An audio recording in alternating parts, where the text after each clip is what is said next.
Cryptography for the Common Man, an easy-to-understand explanation of cryptography by James Thomasson.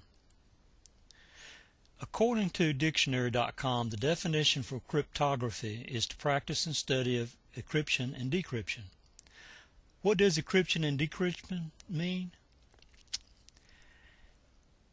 Encryption, taking a message and coding it so only the sender and receiver knows what the message says. Decryption is the process of decoding the message. An encrypted message can be one letter, one word, or 1,000 or more. The encrypted message has three parts. The first part is the original text or document to code.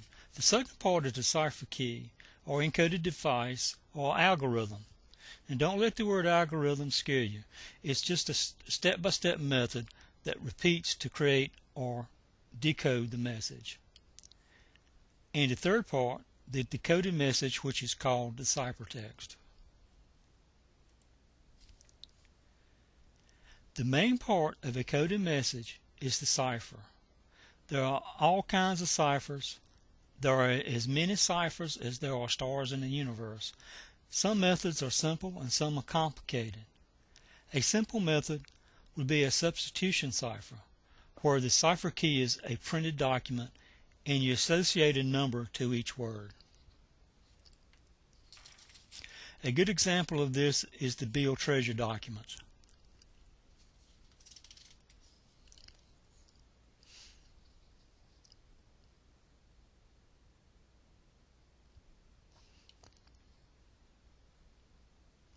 Okay, now that we're up to the page, I need to get down to the bottom of the page. And this is the Museum of Unnatural Mystery. That's where this page is found at. And we'll click on the bill papers.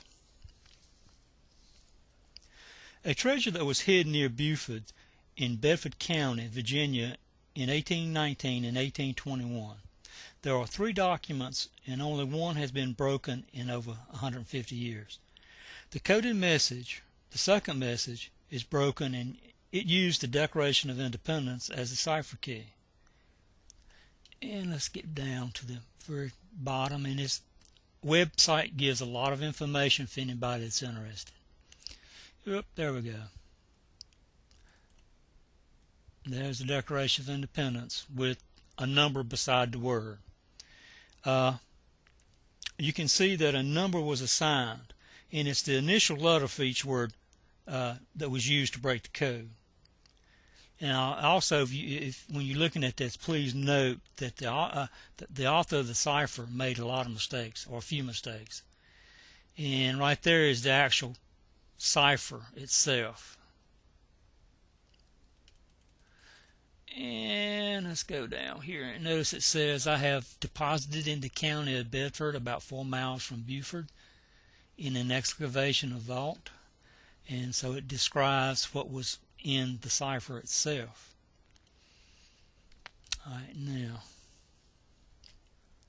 I want to leave this.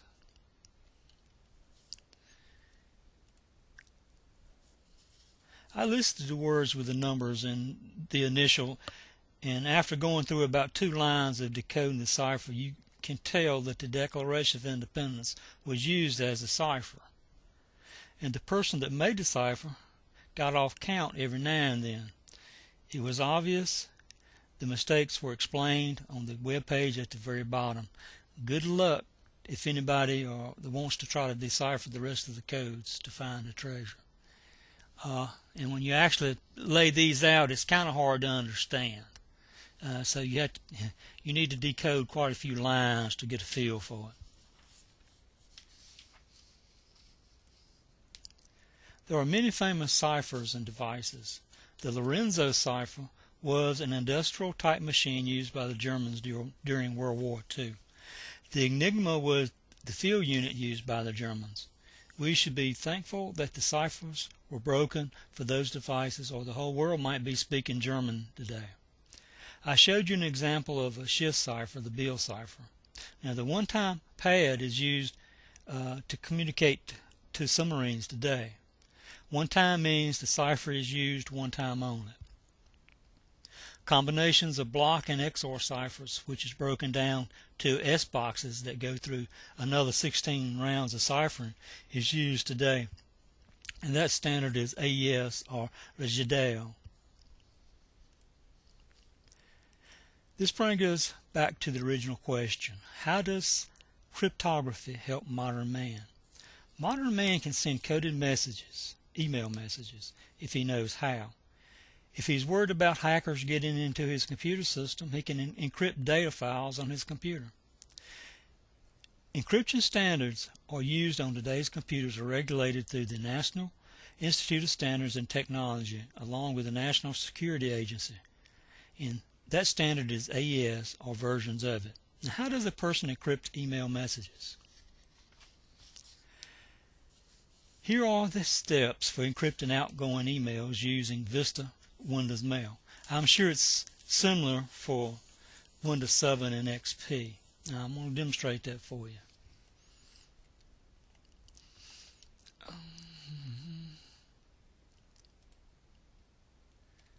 Hopefully. Here we go. There's my inbox.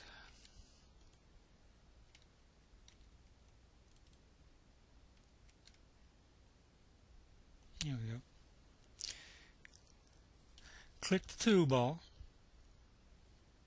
Tools on the toolbar, I should say. And click Options. And then click the Security tab. And at the bottom of the page down here, all you've got to do is click Encrypt Contents and attach for all outgoing emails. Attachments for all outgoing emails. That's simply it. And click Apply. Click OK.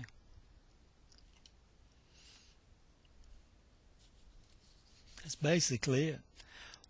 Now, what about encrypting a folder or files?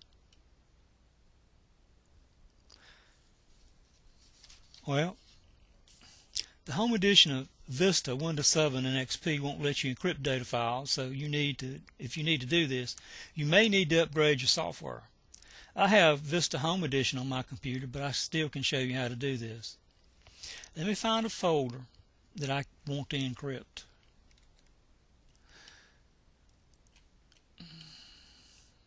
Let's hit the Start button. Computer. Let's click on J here. And let's say I want to encrypt the RCC Fall 2009 folder. Highlight it, right click on it, then click Properties, and go down where it says in the Attributes part of it, click on Advanced. And if you'll notice down here at the bottom it says Encrypt Contents to Secure Data. All you got to do is check this box, click Apply or OK, and you're fine. Then after that, just click out of it, or click Apply here, and then click OK, and then you're back to where you need to be.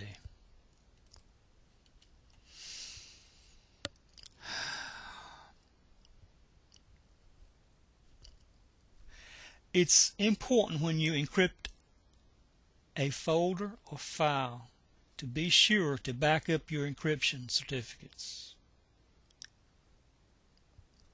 That's not hard to do, but I'm not going to show you how to do that in this video. Thanks. That's all of my presentation, and I hope you got something out of it.